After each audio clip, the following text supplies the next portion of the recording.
పరిశుద్ధ గ్రంథములో నుండి ద్వితీయోపదేశ కాండము 33వ అధ్యాయము 29వ వచనం. 33వ అధ్యాయం 29వ వచనం.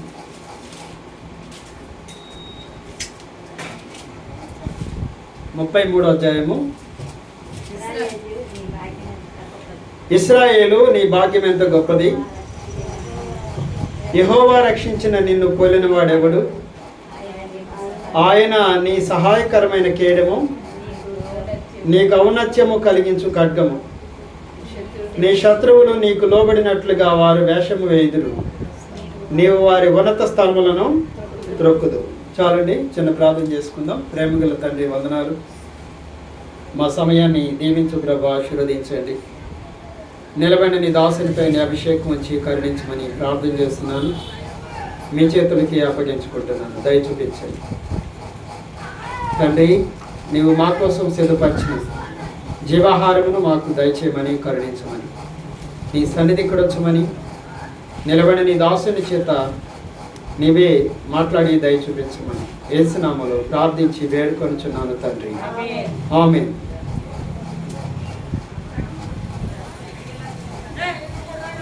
ఇశ్రాయేలు నీ భాగ్యం ఎంత గొప్పది,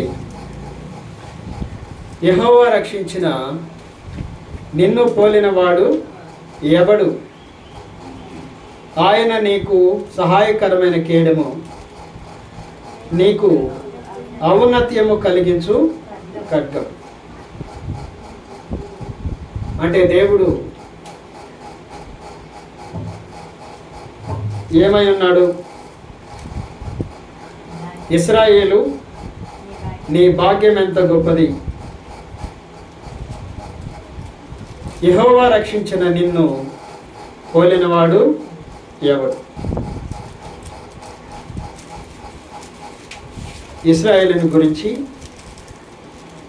ప్రభు చెప్తున్న మాట అన్నమాట. ఎవరికి దేవుడు ఇశ్రాయేల్ అని పేరు పెట్టాడు? యాకోబుకి. ఇక మీదట నీవు యాకోబు కాదు, ఏమైనావు? ఇశ్రాయేలు అని. కనుక ఇప్పుడు ఆయన సంతానం అంతా ఏమని పిలువబడుతూ వచ్చింది? ఇశ్రాయేలీయులు. ఎవరండి? ఇశ్రాయేలీయులు అని పిలువబడుతూ వచ్చారు. అంతేగా? అయితే దేవుడు అంటున్నాడు, ఇశ్రాయేలు నీ భాగ్యము ఎంత గొప్పది, నీ భాగ్యం ఎంత గొప్పది. రెండవది, యెహోవా రక్షించిన నిన్ను పోలిన వాడు ఎవడున్నాడు అని అంటున్నాడు. నీ భాగ్యం ఎంత గొప్పది, యెహోవా రక్షించిన నిన్ను పోలిన వాడు ఎవడు? నిన్ను పోలిన వారు ఎవరున్నారు భూమి మీద? ఎవరూ లేరు. ఎవరు రక్షించారు? ఎవరు రక్షించారు? యెహోవా రక్షించినటువంటి నిన్ను పోలిన వాడు. మరి రక్షణ అనేది ఎవరిచ్చారు మనకి? దేవుని ద్వారా కలిగింది. ఏ మనిషినైనా ఏమని అడుగుతారు? నువ్వు దేవుని గుడికి, చర్చికి వెళ్తున్నానంటే రక్షణ పొందారా అని అడుగుతారు. రక్షణ పొందావా అని చెప్పని అంటారు. అంటే ఏంటి? నీ పాపాలు దేవుని దగ్గర ఒప్పుకున్నావా? వాటిని విడిచిపెట్టేసావా? ప్రభు కోసం జీవిస్తున్నావా? ఇవన్నీ వస్తాయి. నువ్వు రక్షించబడ్డావా అంటే అర్థం ఏంటన్నమాట? నీ పాపాలు దేవుని దగ్గర ఒప్పుకున్నావా? వాటిని విడిచిపెట్టేసావా? ప్రభు కోసం జీవిస్తున్నావా? ప్రభు రక్షణ నీకు కలిగిందా? ఇవన్నీ ఒకే మాటలో ఉంటాయి. ఏమని ఉంటాయి చెప్పండి? నీవు రక్షించబడ్డావా? నువ్వు రక్షించబడ్డావా అనే ప్రశ్నలోనే ఇవన్నీ ఉన్నాయి. అంటే అర్థం ఏంటి? నువ్వు పాపం నుంచి విడిపించబడ్డావా? నీ పాపములకు క్షమాపణ కలిగిందా? నీ పాపముల నుంచి నీకు విమోచనం కలిగిందా?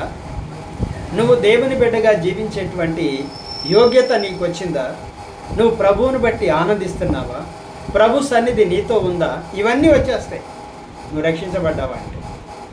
ఇవన్నీ ఉన్నాయి అందులో. అంతేగా?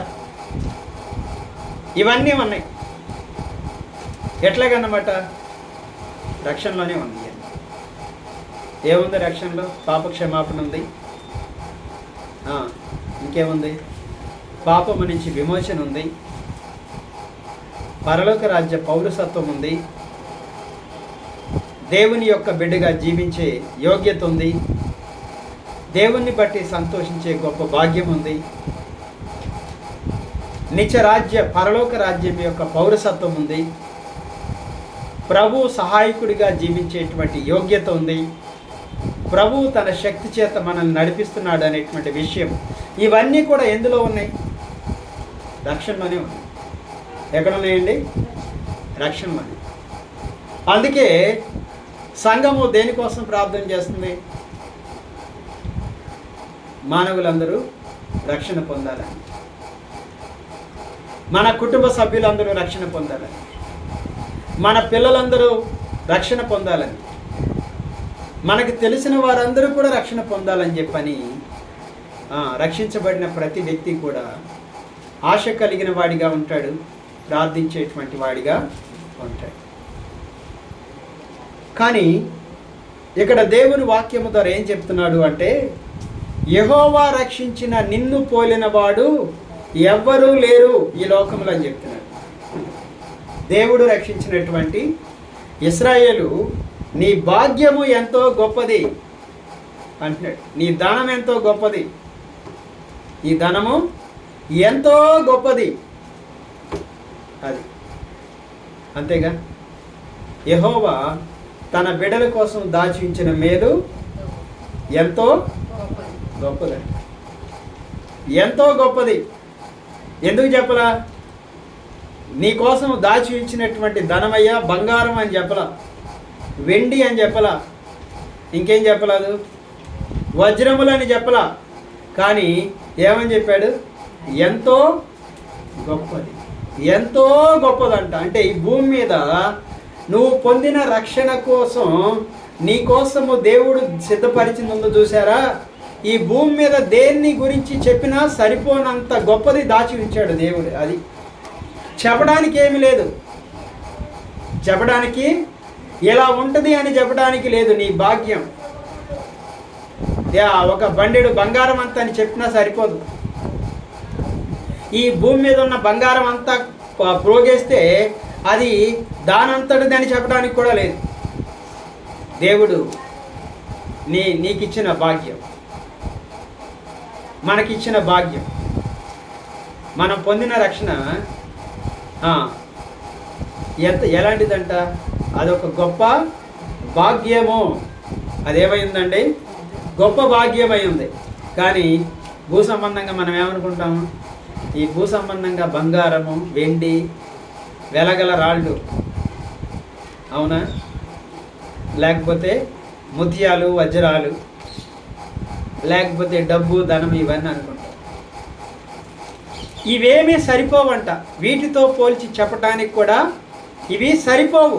అది దేవుడు మన కోసము దాచి ఉంచినటువంటి మేలు దేనితోనూ పోల్చి చెప్పడానికి సరిపడినంత గొప్పదంటారు. అందుకే ఏమంటాడంటే, ఇశ్రాయేలు నీ భాగ్యము ఎంతో గొప్పది అన్నాడు. రెండవది, నీ యెహోవా రక్షించిన నిన్ను పోలిన వాడు ఎవరూ లేరు. అది నీ భాగ్యము ఎంతో గొప్పది. నిన్ను పోలిన వాడు భూమి మీద ఎవరు కూడా లేరయ్యా. నిన్ను పోలిన వాడు ఎవరు కూడా లేరు. మనం ఎప్పుడన్నా అనుకున్నాం ఇట్లా, నన్ను పోలిన వాడు ఎవరున్నారు? దేవుడే నన్ను, ఈ సృష్టిని కలుగజేసిన దేవుడు, అందరినీ సమస్తాన్ని కలుగజేసిన దేవుడు నా దేవుడై ఉన్నాడు. ఏమై ఉన్నాడు ఆయన? నా దేవుడై ఉన్నాడు. బంగారమును కలగజేసిన వాడు, వెండిని కలగజేసిన వాడు, వజ్రాలని కలగజేసిన వాడు, ధన ధాన్యాన్ని కలగజేసిన వాడు, అవునా? భూమి మీద సమస్తమును కలగజేసిన వాడే ఏమై ఉన్నాడు ఇప్పుడంటే? నా దేవుడై ఉన్నాడు అని మనం ఎప్పుడన్నా అతిశయపడ్డామా? ఎప్పుడన్నా అనుకున్నామా? ఎప్పుడు ఏమనుకుంటామో తెలుసా? మనం ఎప్పుడు ఏదో ఒక చింత మన మనసులో ఉంటుంది తప్ప ఎప్పుడు అయ్యా నన్ను పోలిన వాడు ఎవరున్నారు ప్రభువా, నేనెంత భాగ్యవంతుణ్ణి. అవునా? బైబిల్లో కీషు అనేటువంటి భాగ్యవంతుడు ఉన్నాడు అని చెప్పండి. అంటే సౌలు తండ్రి అనుకుంటా, ఆ వచనం నాకు సరిగ్గా గుర్తులేదు, కానీ ఓ భాగ్యవంతుడు ఉన్నాడు అంటే ధనవంతుడు ఉన్నాడు అని. కానీ ఇశ్రాయేలు గురించి చెప్తున్నాడు. ఏమంటున్నాడు? ఇశ్రాయేలు నీ భాగ్యము ఎంత గొప్పది, నీ భాగ్యము ఎంత గొప్పది. చెప్పడానికి సరిపోదయ్యా అని చెప్పాలి. అంతేనా? ఎప్పుడన్నా మనం ఇంతగా సంతోషించామా? అయ్యా దేవా, నేనెంత భాగ్యవంతుణ్ణి, నేను ఎంత భాగ్యవంతుణ్ణి, నేనెంత ధన్యురాల్ని, నేనెంత ధన్యుణ్ణి ప్రభా, నువ్వు రక్షించిన నేను ఎంత ధన్యుణ్ణి. ఎప్పుడన్నా అనుకున్నాం ఎట్లా? అంటే మనకి ఇంకా రక్షణ యొక్క విలువేంటనేది అర్థం కాదు. అది మనం ఎందుకు సంతోషించట్లేదు, ఎందుకు ఆనందించటం లేదంటే దేవుడు రక్షించిన రక్షణ అంటే ఏంటో ఇంకా మనకి సరిగా అర్థం కాక ఏం చేస్తామంటే ఈ భూమి మీద ఉన్న డబ్బుల కోసమో, ధనము కోసమో, బంగారం కోసమో, వెండి కోసమో, వజ్రాల కోసమో, లేకపోతే గృహాల కోసమో, స్థలాల కోసమో, ఇంకా దేనికోసమో, తినడానికి కోసమో, వీటి గురించి ఎల్లప్పుడూ కూడా చింతపడేటువంటి వాటగానే ఉంటాను తప్ప నేనేమై ఉన్నాను అంటే రక్షించబడ్డాను. యెహోవా దేవుడు ప్రభువు నన్ను రక్షించాడు. నా పాపముల నుంచే దేవుడు నన్ను విడిపించాడు. నా పాపముల నుంచి ఏం చేశాడు? దేవుడు విడిపించాడు. ఇంతకంటే గొప్ప భాగ్యం ఏముంటుంది అని చెప్పని ఎప్పుడైనా మనం సంతోషించామంటే బహుశా ఇప్పుడు అది గుర్తుండడం. ఏమనుకుంటాము? రక్షణ అంటే ఏదో దేవుడు పరలోక రాజ్యం తీసుకెళ్తాడంట. అవునా? రక్షించబడితేనంట పరలోకం వెళ్తామంట. ఇది ఒకటే మనకి తెలుసు. అంతేనా? అదొకటే కాదు, నీవు భాగ్యవంతుడివి. ఏమై ఉన్నావు? రక్షించబడిన నీలాంటి భాగ్యవంతుడు ఎవరు లేరయ్యా అని చెప్తున్నాడు. రెండవది ఏమంటున్నాడు? నిన్ను పోలిన వాడు ఎవరు కూడా లేరు, ఎవరూ లేరు. అంతేగా? అంటే ఇట్టి ఆలోచన, ఇట్టి హృదయ నింపుదల, ఇట్టి మనస్సు మనం కలిగి ఉంటే అది మనకి రక్షణ అంటే ఏంటో అర్థమైనట్టు, నేను పొందిన రక్షణ అంటే ఏంటో అర్థమైనట్టు. అంతేగా? దేనికి భయపడ, దేనికి భయపడ, ఏది మనల్ని కదిలించలేదు. మన మనస్సుని ఏది కూడా భయపెట్టలేదు. ఎప్పుడు? మనకి రక్షణ అంటే ఏంటో అర్థమైనప్పుడు, మనం పొందిన రక్షణ ఎలాంటిదో మనకి అర్థమైనప్పుడు నేను ఒకటి చెప్తాను మీకు. యోసేపు ఫరో దగ్గరికి తీసుకొని రాకముందు ఎలా ఉన్నాడు? ఎక్కడ ఉన్నాడు? ఒక చోట బానిస. అంతేగా? అంటే ఏంటో తెలుసా? బానిస అంటే ఏంటో తెలుసా? అమ్మేశారు. ఈ మనిషిని డబ్బులకి అమ్మేశారు. ఎవరికి అమ్మేశారు? పోతీఫర్ అనేటువంటి ఆయన కొనుక్కున్నాడు. ఇప్పుడు కొనుక్కున్న తర్వాత ఇప్పుడు అతను ఎవరు అంటే బానిస. యోసేపు ఎవరు చెప్పండి? బానిస. యోసేపు ఎవరంటే బానిస. ఇప్పుడు బానిసకి ఏముండవు? ఏ హక్కులు ఉండవు. బానిసకి ఏ హక్కులు ఉండవు. అంటే అర్థం ఏంటన్నమాట? వాళ్ళు అన్నం పెట్టి దయదలిసి అన్నం పెడితేనే తినాలి. ఎప్పుడు పెడతారో తెలియదు. దయదలిసి బట్టలు ఇస్తే వేసుకోవాలి. దయదలిచి లోపల పడుకో అంటే పడుకోవాలి, లేకపోతే బయటే పడుకోవాలి. వర్షం వస్తున్నా పని చేయంటే చేయాలి. దయదలిచి అనే వర్షం వస్తుంది ఇటు వచ్చేసాయి అంటే తప్ప ఏ హక్కులు ఉండవు బానిస అంటే. ఎలా బతికాడు యోసేపు? బానిసగా బతికాడా? లేదు. అవునా? కానీ బానిసలాగా లేదు. యోసేపు బానిసలాగా ఉన్నాడా? ఎలా ఉన్నాడు చెప్పండి? ఎలా అయిపోయాడు? ఆ ఇంటి యజమాని అంట తన ఇంటిలో ఏముందో, ఏం జరుగుతుందో, ఎంత పంట పండుతుందో, ఎంత డబ్బులు వస్తున్నాయో, ఎంత డబ్బు ఖర్చు పెడుతున్నారో, ఏం జరుగుతుందో ఏమీ ఎరగకుండానే ఆ పోతీఫర్ అంటే ఉద్యోగానికి వెళ్తున్నాడు, వచ్చి ఇంట్లో పడుకుంటున్నాడు, ఏదో ఆ అన్నం పెడితే తింటున్నాడు, వెళ్ళిపోతున్నాడు.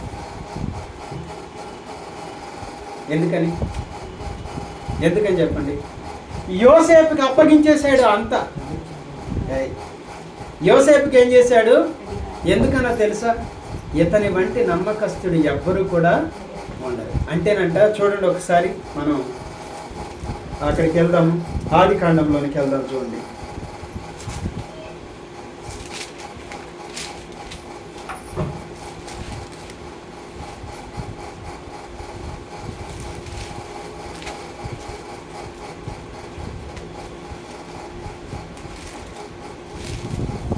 ఆదికాండము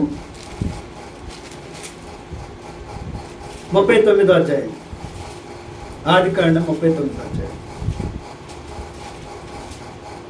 2వ వచనం చదవండి.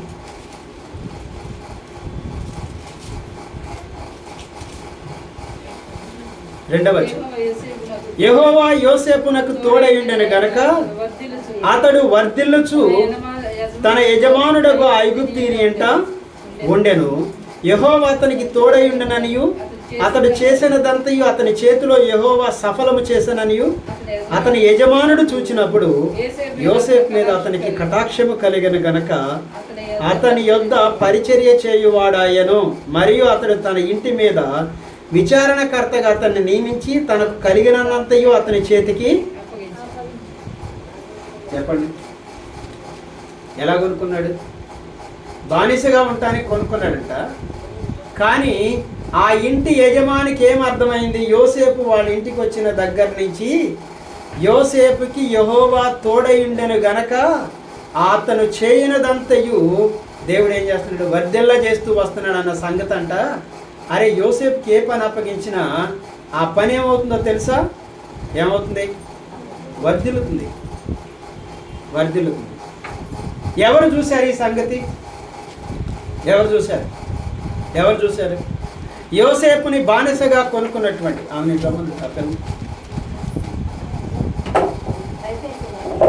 వైష్ణవి ఇట్రా, నిద్రపోతున్నావా? అక్కడ లేకో మామ కూర్చోండి, తింటా. నువ్వు ఇటు వచ్చి ముందుకు వచ్చి.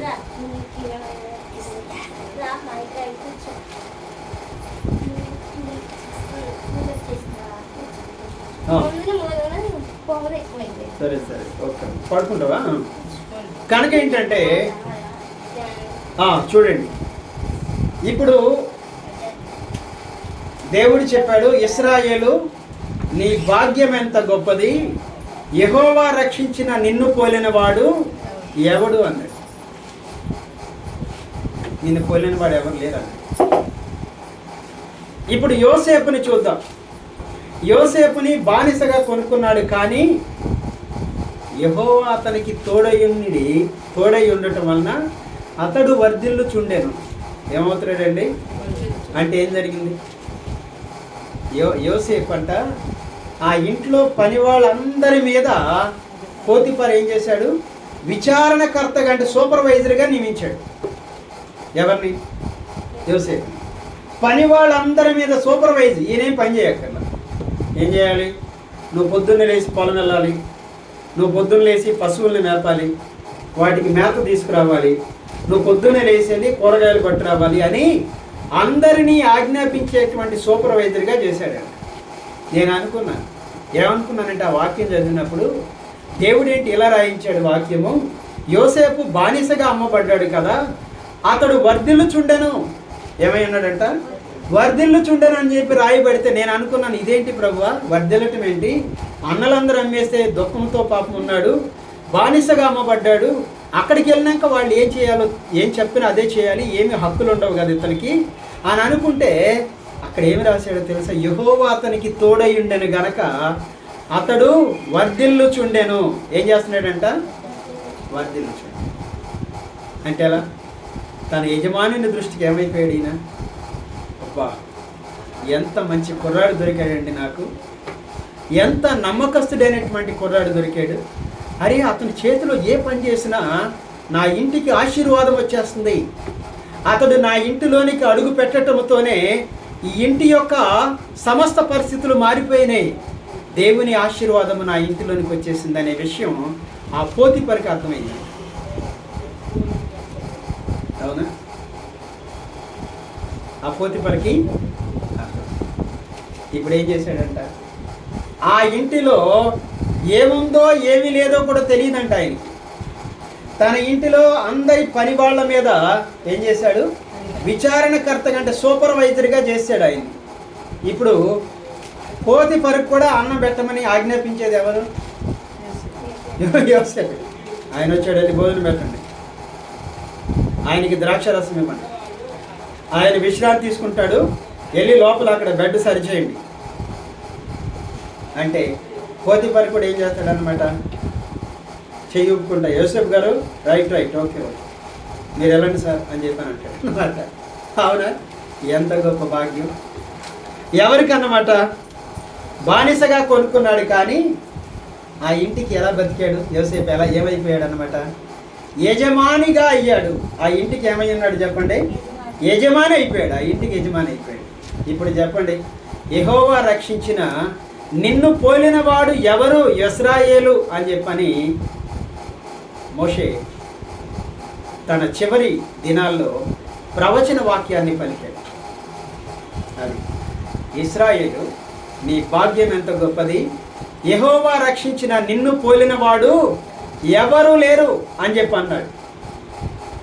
మనమైతే ఏం చేస్తాం చెప్పండి, మా మీద నాకు అన్యాయం చేశారండి ఏడుస్తూ ఉండేవాడు. అవునా? ఆయన తిట్టుకుంటూ ఉండేవాళ్ళు, అన్యాయం అండి అక్రమం అండి అనుకునేవాళ్ళం. ఆ పోతీఫరు ఇంటికి వెళ్ళి ఏడుస్తూ ఉండేవాళ్ళం, ఏంటిది అనుకునేవాళ్ళం. కానీ యోసేపు అంట ఎక్కడ అలా కనిపించలా. ఎలా ఉన్నాడు, యెహోవా అతనికి తోడై ఉండెను గనక అతడు వర్ధిల్లుచుండెను. అతడు చేసినదంతటినీ దేవుడు ఏం చేస్తున్నాడు అన్నమాట, సఫలపరుస్తూ ఉండటం వలన ఆ ఇంటి యజమానికి అతని మీద కటాక్షము కలిగెను. ఏం కలిగిందండి, అబ్బా కుర్రోడండి నిజంగా ఎంత మంచోడు దొరికాడండి నాకు, ఎంత మంచి కుర్రోడు అసలు ఎవరు ఉండరండి అనుకుని ఇప్పటి నుంచి బానిసగా కాదు, ఎలా చూశాడు, you are the supervisor of this house, ఈ ఇంటికి మీరే సూపర్వైజర్ యోసేపు గారు అన్నాడు.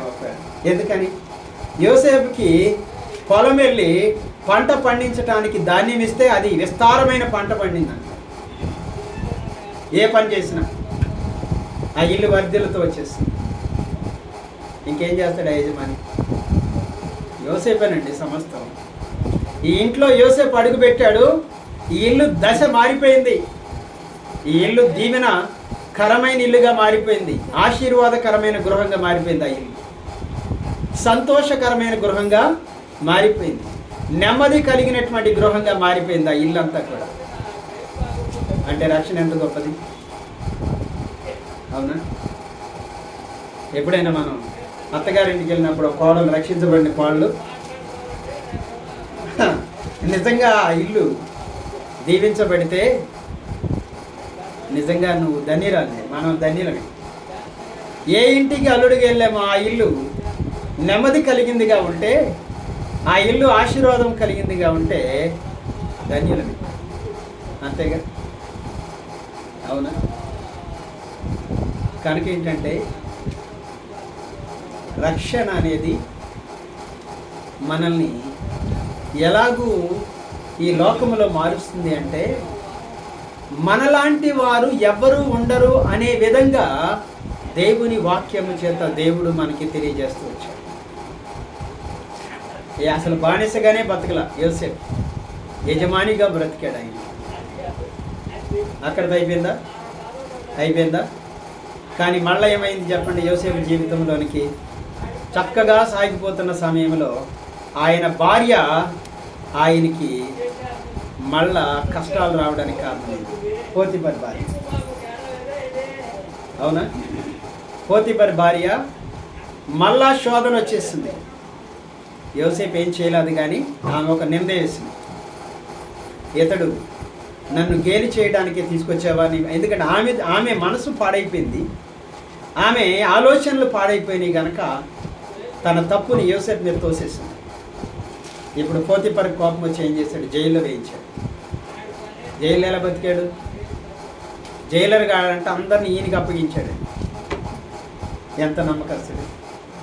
అసలు జైల్లో ఉన్న జైలు ఖైదీలందరినీ యోసేపు చేతికి అప్పగించాడంట ఆ జైలర్ గారు. చూసారా ఎంత భాగ్యం! రక్షణ ఎంత గొప్పది! మనం ఎక్కడున్నా, ఉద్యోగంలో ఉన్నా, ఇంట్లో ఉన్నా, అత్తగారింట్లో ఉన్నా, శత్రువులు పక్కనే నివాసం చేస్తున్నా, నువ్వు ఎక్కడున్నా సరే నువ్వెవరివి? నిన్ను పోలిన వాడు ఎవరు కూడా లేనట్లుగా దేవుడు నిన్ను రక్షించాడు, మనల్ని రక్షించాడు. మనల్ని పోలిన వాళ్ళు ఎవరు కూడా లేరు. ఆ పిల్లకి ఎంత సహనం అండి! ఆ అమ్మాయికి ఎంత ఓర్పు అండి! ఎక్కడి నుంచి వచ్చింది?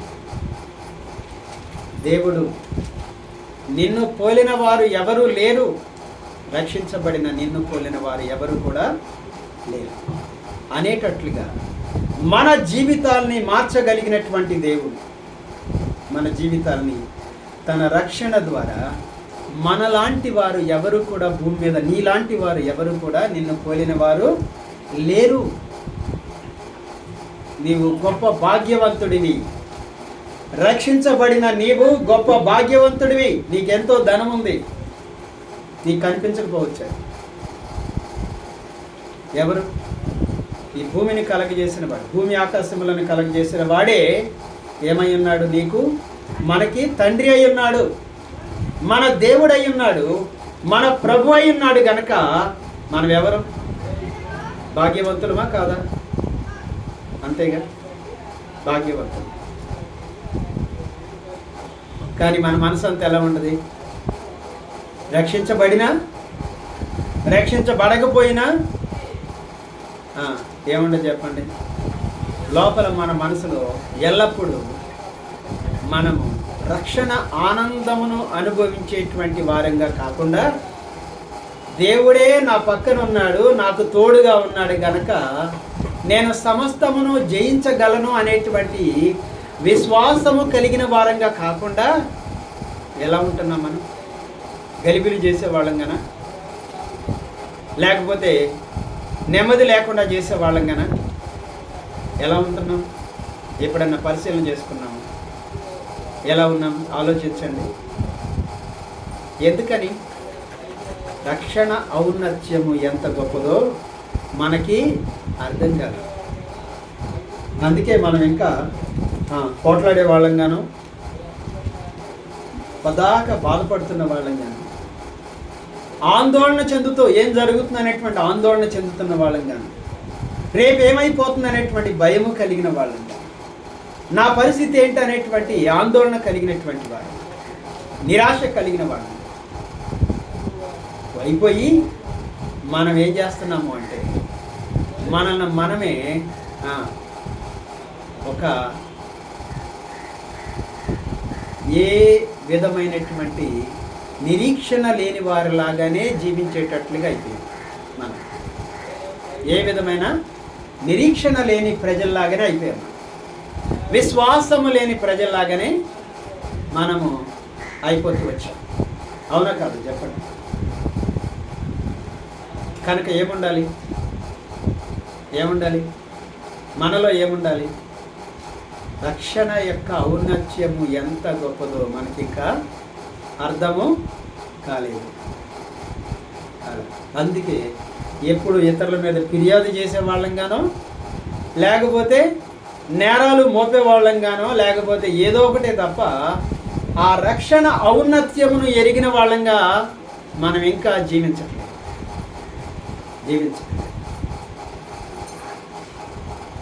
ఎప్పుడు ఏదో ఒకటి మన మనసుని కలతపరిచే సాతానికి మనం ఏమైపోయామంటే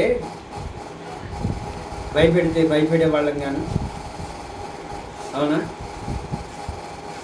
లేకపోతే నిరాశ కలిగిస్తే నిరాశలోకి వెళ్ళిపోయి ఇంకా నిరాశలోకి వెళ్ళిపోయే వాళ్ళం గాను, కష్టం వస్తే ఇంకా కష్టాన్ని భుజాన్ని వేసుకునే వాళ్ళం గాను అయిపోయాము. కానీ అయ్యా, నన్ను రక్షించిన దేవుడు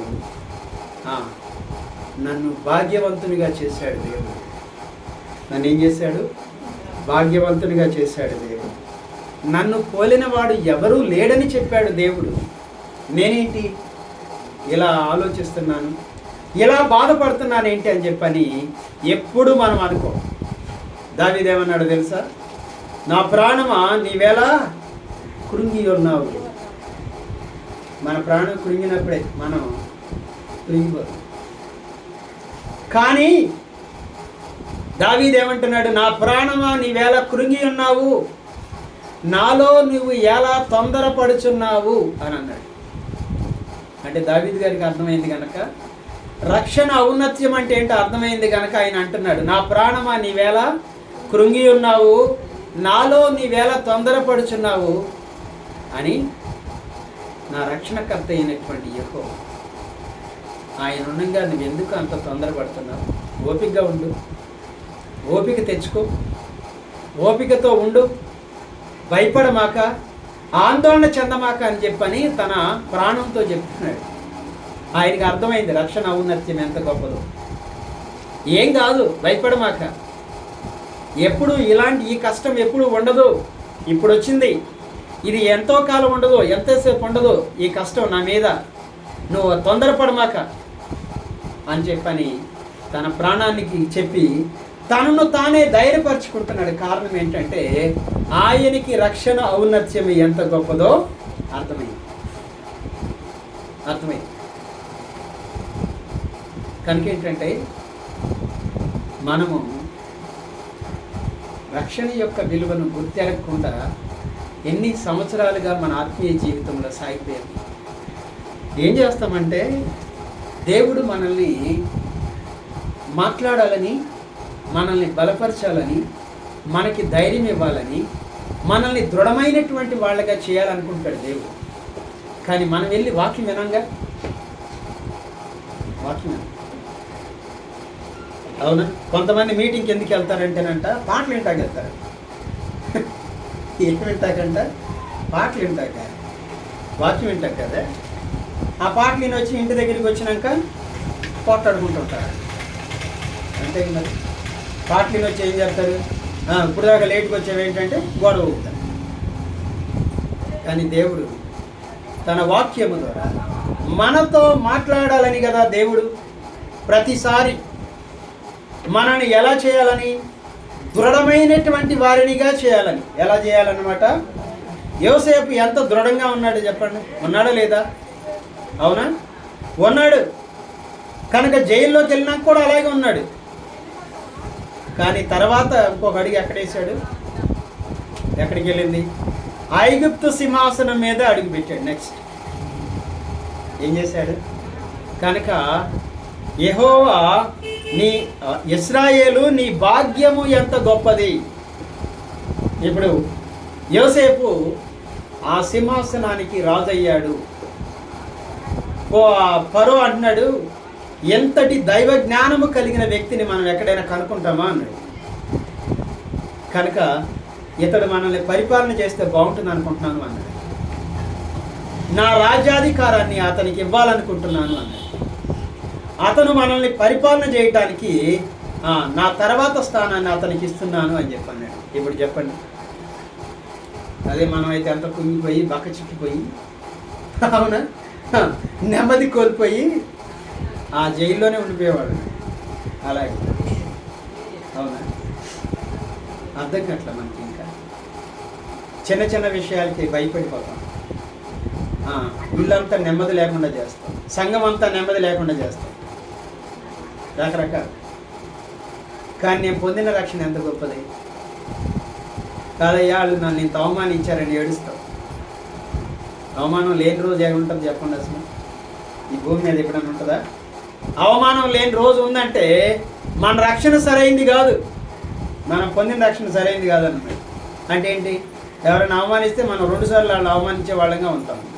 మనం పొందిన రక్షణ విలువైంది ఏమై ఉంటుంది? ఇంకా వాళ్ళు ఒక మాట అంటే మనం 2 మాటలు అనే వాళ్ళంగా ఉంటే, అనకుండానే వాళ్ళని ఏం చేస్తారు? రక్షించబడ్డామనే భ్రమలో ఉన్నవాళ్ళు ఎంతసేపు ఎదటి వాళ్ళని ఏదో ఒకటి అని అవమానించి వాళ్ళని కృంగదీయటమే పనిగా పెట్టుకుంటారు. వాళ్ళకి అర్థం కాదు వాళ్ళు కుంగిపోతారని, వాళ్ళ జీవితంలో సమస్తాన్ని పోగొట్టుకుంటున్నారని, వాళ్ళ జీవితంలో అంత నష్టపోతున్నారని చెప్పి వాళ్ళకి తెలియదు. వాళ్ళు ఏమనుకుంటారంటే ఎదుటి వాళ్ళని మేము భలే అవమానించాము అనుకుంటారు.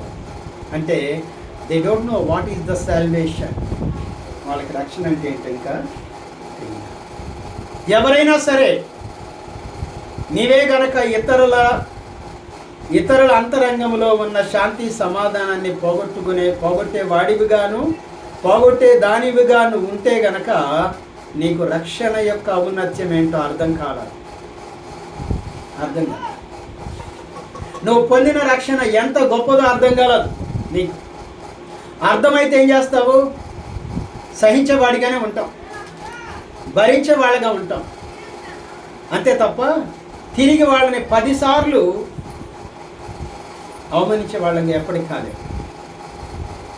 ఇప్పుడు వాళ్ళ అన్నలందరూ ఏమన్నారు? వీడు మనల్ని పరిపాలిస్తాడా, చూద్దాం పదండి, వీడు వస్తున్నాడు, వీడిని చంపి ఇక్కడ పడేద్దాము, వీడి కళలు ఏమైపోతాయో అనుకున్నారు. అంతేగా. ఏమన్నాడు యోసేపు? ఏమన్నాడు?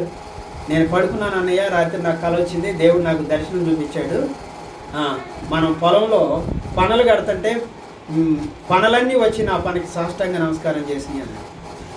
అంటే ఏంటి, నువ్వు రాజు అవుతావా, మమ్మల్ని ఏళ్తావా అన్నాడు. అంతేగా. మళ్ళా ఇంకో కళ వచ్చిందని చెప్పాడు తెల్లారేసినాడు. ఆడ కోపం వచ్చేస్తుంది. ఏమన్నాడు? రాత్ర సూర్య చంద్ర నక్షత్రములన్నీ వచ్చి నాకు సాష్టాంగ పట్టినట్టు దేవుడు నాకు చూపించాడు. అప్పుడు అన్నానన్నాడు, అంటే వాళ్ళమ్మ నాన్న అందరూ సాష్టాంగ పడతారు. జరిగిందా లేదా? జరిగిందిగా. వెళ్ళి ఏం చేశారు? యోసేపు అని తెలియదు వాళ్ళకి, సాష్టాంగ పడ్డారు. ఎదురుకి వెళ్ళిపోయి ఏం చేశారు? 10 మంది సాష్టాంగ పడ్డారు. 11 బెన్యామీన్ ఎల్ల. యోసేపు అనుకుని ఉంటాడు, దేవా ఏమని చెప్పాడు? మీ పనులన్నీ వచ్చి నా పనికి సాష్టాంగ పడినాయి అంటే ఏమనుకుని ఉంటాడు? వీళ్ళకి అర్థం కారా. యోసేపుకి అది అర్థమైపోయింది. వీళ్ళందరూ ఎవరు మా అన్నయ్యలే, కళ వచ్చింది, కళ నెరవేరింది అనుకున్నాడు, మనసులో అనుకున్నాడు. అవునా? కనుక ఎంత గొప్పది మనం పొందిన రక్షణ. మన దేవుడు ఎవరు చెప్పండి? ఎవరు? మనల్ని భాగ్యవంతులుగా చేసిన దేవుడు. ఈ లోకంలో ఏం చేశాడు? భాగ్యవంతులు అంటే డబ్బున్నోడు కాదండి, అనుకోమాకండి ఎప్పుడు. భాగ్యము అంటే ఒక ధన్యత. భాగ్యం అంటే ఇంగ్లీష్ బైబిల్ ఏమో రాసిందంటే ఇశ్రాయేలు నీ భాగ్యం ఎంత గొప్పదని తెలుగులో రాసింది. కానీ ఇంగ్లీష్లో ఏమి రాసిందో తెలుసా? Happy you are O Israel అని రాసింది. ఓ నీ జీవితం ఎంత సంతోషకరమైంది ఇజ్రాయేల్ అని రాసింది ఇంగ్లీష్ బైబిల్. తెలుగు బైబిల్లో ఏముందంటే నీ భాగ్యం ఎంత గొప్పదని ఉంది. ఇంగ్లీష్లో రాసుకున్నాను, happy you are O Israel. Israel నీలాంటి సంతోషం కలిగిన వాడు ఎవరున్నారు అని రాయగలరు. మనం అన్నిటినీ దుఃఖకరంగా వేదనకరంగా మార్చేసుకుంటాం. మనం అలా మారిపోతాము, ఇతరులు కూడా అలాగే మార్చేస్తూ ఉంటారు. అంతేకాని అరే నేను అన్న మాటకి వాళ్ళు బాధపడ్డారేమో అనే ఆలోచన మనకు వస్తుందా? అయ్యో నేను మాట్లాడిన మాటకి వాళ్ళు ఫీల్ అయ్యారేమో, రేపు కనపడటంలోని వాళ్ళతో కొంచెం ప్రీతిగా మాట్లాడాలి, ప్రీతి అని ఎప్పుడైనా అనిపించిందా? నేను మాట్లాడిన మాటలు వాళ్ళని గాయం చేస్తుంది. ఒకవేళ బాధ పెడితే క్షమాపణ చెప్దామని.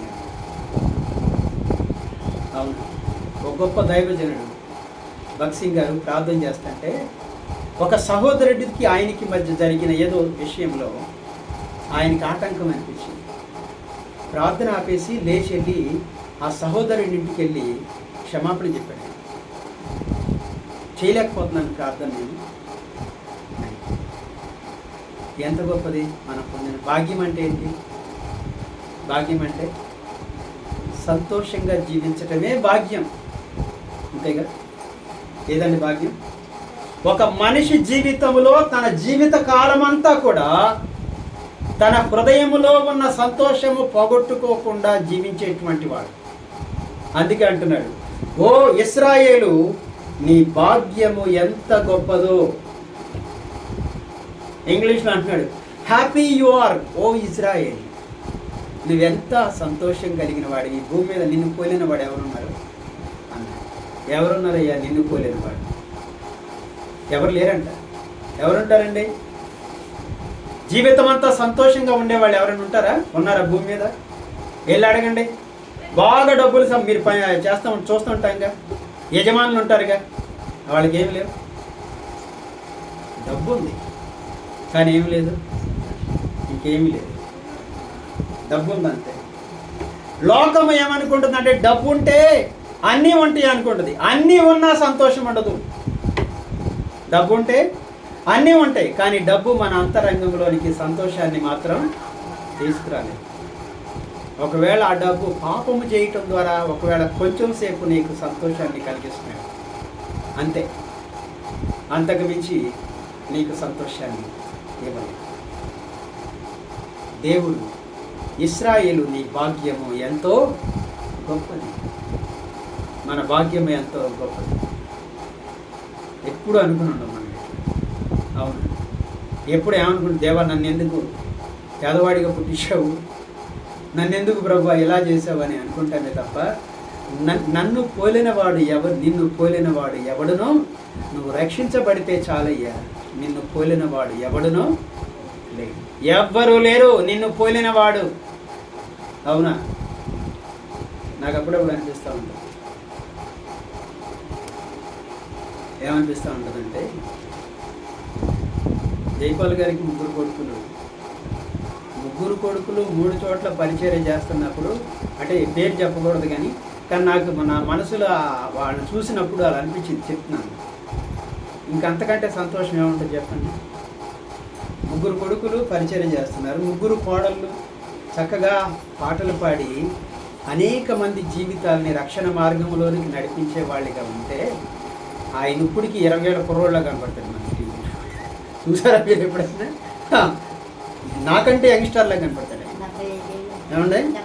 75 ఏళ్ళు కానీ 35 ఏళ్ళలా కనపడతాడు. షూట్ వేసుకుంటాడు బ్రహ్మాండంగా, చక్కగా మంచి షూట్ వేస్తాడు అనమాట. బహుశా 50,000 ₹1,00,000 ఉంటుంది అది. ఎంత ఆనందంగా పాటలు పాడుతూ ఉంటాడండి రికార్డ్ చేస్తూ. అస్సలు చూస్తే ఎంత భాగ్యం ఎవరికి ఉంటుంది? ఎప్పుడైనా అనుకున్నాం? చక్కని భార్య, అన్నిటికీ సహకరించే భార్య, పిల్లలు దారి తప్పకుండా తండ్రి నడిచిన మార్గంలో నడిచినటువంటి పిల్లలు, ఎంత ఆనందం, ఎంత సంతోషం. అవునా? పిల్లలను బట్టి అంత సంతోషం కలిగిన వారిగా ఎవరు చేయగలరు అంటే దేవుడు ఒక్కడే చేయగలరు. దేవుడు ఒక్కడే చేయగలరు. ఇంకే విధంగానూ ఆ విధంగా ఉండలేరు. కనుక ఏంటంటే పిల్లలు సత్య మార్గమును అనుసరించి నడుచుకుంటున్నారని తెలిసినప్పుడంట ఎంతో సంతోషించాను. ఎక్కడున్నప్పటికీ సత్య మార్గములో నడిచేటువంటి పిల్లలు ఉంటే ఆ తండ్రికి ఆ తల్లికి ఏమి దుఃఖం ఉండదు చెప్పండి? ఉంటుందా? ఏమీ ఉండదన్నమాట. సంతోషం ఉంటుంది, ఆనందం ఉంటుంది. దేవా నీకు వందనాలు, నేను ఏ క్రమశిక్షణతో వాడిని అలా పెంచలేనయ్యా, నా వల్ల కాదు. ఎవరు పెంచగలరు? ఎవరు పెంచలేరు. నా జ్ఞానము మీ జ్ఞానం సరిపోదు పిల్లల్ని అలా పెంచగలిగినటువంటి శక్తి, అంతేగా. కనుక ఏంటంటే చాలా మార్లు తల్లిదండ్రులకి దుఃఖం ఎక్కడి నుంచి అంటే పిల్లల దగ్గర నుంచే స్టార్ట్ అవుతుంది. కానీ దేవుడే వాళ్ళని క్రమశిక్షణలో పెంచుతూ వాళ్ళు సత్య మార్గంలో నడిచే వాళ్ళగా దేవుడు మార్చకపోతే వాళ్ళని మనం ఏమీ మార్చలేము. గుర్తుపెట్టుకోండి. నేనేదో వాళ్ళని కొట్టి ఏదో మార్చానంటే సాధ్యపడదు. దేవుడే ఆ రీతిగా చేయకపోతే, అందుకే భాగ్యవంతులు ఎవరు మనం. ఆ రీతిగా దేవుడు నడిపించేటువంటి గొప్ప దేవుడు మనల్ని ఏం చేశాడంటే రక్షించాడు. ఏం చేశాడు? రక్షించాడు. ఈ రక్షణ భాగ్యం కనుక ఎంత గొప్పది, చాలా. అంతేగా ఒక తల్లి తండ్రికి ఎంతో గొప్ప సంతోషం. ఒక ఎస్పీ ఎదుటో ఒక కలెక్టర్ ఎదుటో రేచల్ మాట్లాడినప్పుడు పైకి తీసుకుని ఎంత సంతోషం కలుగుతుంది. చాలా సంతోషించారు. అన్ని టీవీ కెమెరాలన్నీ కూడా అక్కడ పెట్టి TV5 ఈటీవీ అన్ని టీవీలు కెమెరాలు పెట్టేశారు. రేచల్ మైక్ తీసుకుని మాట్లాడు, పక్కన ఎస్పీ నుంచుంది. విజయనగరం జిల్లా ఎస్పీ నుంచి ఎస్ఐలు సిఐలు అందరూ నుంచున్నారు. ఎవరు మాట్లాడతారంటే రేచల్ నిలబడి నేను మాట్లాడతాను అంది, లేచి నిలబడి రికార్డ్ చేస్తారు, అన్ని టీవీలో వచ్చింది. దేవా నీకు వందనాలు, నేనేం పెంచగలను ప్రభు చూపించావు, కనిపించావు, అంతేగా. కనుక ఏంటంటే మన పిల్లలు సత్యాన్ని అనుసరించే వాళ్ళగా ఉండటం గొప్ప భాగ్యం. అది ఎవరు చేయగలరంటే దేవుడు ఒక్కడే చేయగలిగినటువంటి భాగ్యం. అందుకే ఆ తండ్రికి ఎంతో గొప్ప సంతోషం. 75 ఏళ్ళు వచ్చిన ఆయన ఎంత సంతోషంగా ఆయన పాటలు పాడుతూ ఉంటాడంటే ఆశ్చర్యం వేస్తుంది. ఆశ్చర్యం, అంతేగా. ఎంత గొప్ప భాగ్యం ఎవరికి ఉంది. అందుకే రక్షణ, మనం పొందిన రక్షణ ఎప్పటికైనా అది ఎలాంటిదో తెలుసా? ఈ భూమి మీద దేనితో సాటి అనేటువంటిది. దేవుడు మనం రక్షించాడు, తన రక్తంలో కడిగి మనల్ని పవిత్రపరిచాడు. ఆయన ఇచ్చిన ఈ రక్షణ ఔన్నత్యము ఎంతో గొప్పది, ఎంతో గొప్పది, ఎంతో గొప్పది. అంటే దేవుడు ఏమన్నాడు? దేనితో పోల్చి చెప్పడానికి లేదు. ఇక భూమి మీద ఇదిగో వెండి బంగారముల కంటే గొప్పది అంటానికి కూడా చాలదన్నమాట. అంత గొప్పది నీవు పొందినటువంటి రక్షణ. నిన్ను పోలిన వాడు ఎవరునూ లేరు. ఇశ్రాయేలు, నీ భాగ్యం ఎంత గొప్పది, నిన్ను పోలిన వాడు ఎవడునూ లేరు. ఆశ్చర్యమే. కనుక ఏంటంటే చాలా మార్లు మన సంతోషం దేని మీద ఆధారపడిందంటే దేవుని ద్వారా తప్ప ఒక మనిషి జీవితంలో నిజమైనటువంటి సంతోషం ఎక్కడా కూడా దొరకదు, ఎక్కడా దొరకదు. ఆ రుచిని ఎరిగిన వాళ్ళంగా మనం ఉంటే ఎల్లప్పుడూ మనం ప్రభు మార్గంలో నడవటానికి ఒక్క అడుగు కూడా వెనక్కి తీయకుండా నడవటానికి ఇష్టపడే వాళ్ళంగా మనము ఉంటాం. ఒక్క అడుగు కూడా వెనక్కి తీయడానికి మనకి ఇంకా అర్థం కాదు. రక్షణ ఔన్నత్యము ఎంత గొప్పదో, ఎంత గొప్ప. కనుక ఏంటంటే ఈ ఉదయకాల సమయంలో ఒక మాట చూపిస్తాను నేను మీకు. మొదటి సమూయేలు గ్రంథము 2వ అధ్యాయం 1వ వచనం, మొదటి వచనం చదవండి. మొదటి సమూయేలు గ్రంథము 2వ అధ్యాయము 1వ వచనం. మరియు హన్నా విజ్ఞాపన చేసి ఇలాగనేమో, నా హృదయం యెహోవా యందు సంతోషించుచున్నది, యెహోవా యందు నాకు మహాబలము కలిగి, నీ వలన రక్షణ బట్టి సంతోషించున్నాను. ఎన్ని చెప్పిందమ్మా? ఎన్ని చెప్పింది చెప్పండి. మొదట ఏమంది? నా హృదయము యెహోవా యందు సంతోషిస్తుంది, యెహోవా వలన నాకు గొప్ప బలం కలిగింది. దేవా, నీ వలన రక్షణ బట్టి నేను సంతోషిస్తున్నాను. నా విరోధుల మీద నేనేం చేస్తున్నాను? అతిశయపడుతున్నాను. ఇప్పుడు నా విరోధులు ఎవరు? నా ఎదురుగా నా కళ్ళల్లోకి చూసి మాట్లాడగలిగిన ధైర్యం ఎవరికి లేనంతగా నన్ను ఈరోజు నిలబెట్టేవారు. నా కళ్ళల్లోకి ధైర్యంగా చూసి మాట్లాడగలిగిన వారు ఎవరు కూడా లేరు ఇప్పుడు నా విరోధులు. అంటుంది, నీ రక్షణ బట్టి ఆనందిస్తున్నాను యెహోవా అని చెప్పాడు. దేన్ని బట్టి సంతోషిస్తున్నాం? మన జీవితంలో రక్షణ బట్టి సంతోషిస్తున్నామా? దేవా, నువ్వు నన్ను రక్షించిన విధానం ఇది చాలు ప్రభువా, ఇంతే చాలు. అంతేగా. ఇశ్రాయేలుని భాగ్యం అంటే యాకోబు అంటున్నాడు, తన కుమారుడైన యోసేపు కనపడటంలోనే దేవా ఇంతే చాలు ఇక అన్నాడు. అంటే ఏంటన్నమాట? చాలు ప్రభువా, ఇంకేం అక్కర్లే నాకు, ఇదొక్కటి చాలు ప్రభువా అన్నాడు. అంటే ఎంత సంతోషం వచ్చేది.